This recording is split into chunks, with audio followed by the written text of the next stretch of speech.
Well, sir, after some serious consideration, I'd like to put in my 15-year notice. You're quitting? Technically retiring, sir. With a little help from my State Farm agent, I plan to retire in 15 years. Wow, you're totally blindsiding me here.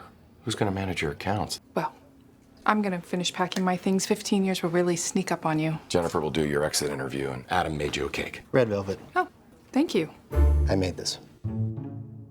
Take charge of your retirement. Talk to State Farm agent Margie Gray in Indiana or David Smith in Clymer.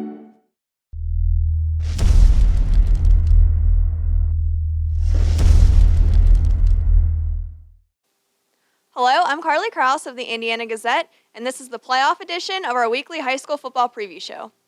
I'm reporting this week from Pat Corrigan Field at Penns Manor High School, home of the unbeaten Comets. 3 area teams will be in action this weekend in the District 6 playoffs. Penns Manor will play host to Westmont Hilltop in the first round of the Class A playoffs on Saturday. The Comets are 10-0 and are the number 3 seed, and the Hilltoppers are 7-3 and are the 6th seed. Penns Manor is number 7 in the state rankings and has allowed just 39 points this year. The 2 teams have played a similar game this season, keeping the ball on the ground and burning up the clock. Penns Manor's running game has been dominant, averaging 299.3 yards per game.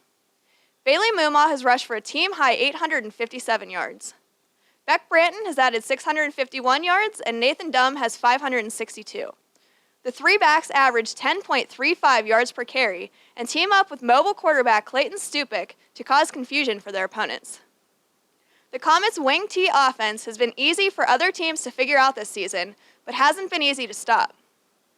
Their defense has been just as good, giving up 161.2 total yards per game. The Comets have forced 15 turnovers and turned the ball over just 4 times. Penns Manor is coming off a 35-6 victory over Keystone in a non-conference game. Westmont beat Central Cambria 27-14 last week. The Hilltoppers have 2 running backs with more than 1,000 yards this season and effectively grinded their way through a tough Laurel Highlands Conference schedule. They averaged 260.8 rushing yards per game. In Class AA action, Ligonier Valley welcomes Mount Union in a matchup between the number 4 and number 5 seeds. The Rams are 8-2 and lost to top-seeded Central last week in what might have been a preview of the district championship game. Ligonier Valley's only other loss was to Penns Manor. The Rams lead the area in passing offense with 173.3 yards per game. Quarterback Colin Smith has thrown for more than 1,600 yards, with Aaron Totino, Jackson Doherty, Trent Stewart, and Trent Hepner as his main targets. Thomas Seibel came on strong in the second half of the year and has rushed for 714 yards. Smith added 554 yards, and Ligonier Valley averages 169.6 rushing yards per game. On defense, the Rams have allowed just 14.4 points per game and forced a whopping 24 turnovers this season. The Trojans average 218.5 rushing yards per game, and running back Dante Martin leads the way with 1,028 yards. Mount Union is 7-3 and beat Penns Valley 42-35 last week. On Friday night, Northern Cambria travels to unbeaten Moshannon Valley to take on the second-seeded Black Knights. The Colts are the number 7 seed at 6-4 and have won 6 of their past 8 games.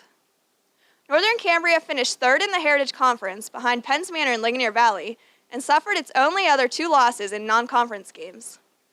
The Colts were a few mistakes away from an 8-2 record and are looking to rebound from a 28-7 loss to Northern Bedford last week.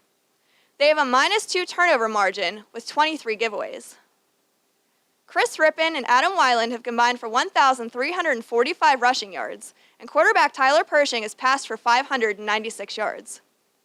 Northern Cambria's strength this season has been its defense. The Colts are second in the area with 245.7 yards allowed per game, including just 138.8 on the ground. Their defense will have to stay strong against the Knights, who averaged 293.9 rushing yards per game. Quarterback Eric Scherkel is a double threat. He's rushed for a team-high 1,418 yards and passed for 610 yards. The Colts will have their hands full, but have been known to find ways to win. You can follow this weekend's action in Saturdays and Sundays editions of the Indiana Gazette and follow live scoring updates during the games at indianagazette.com.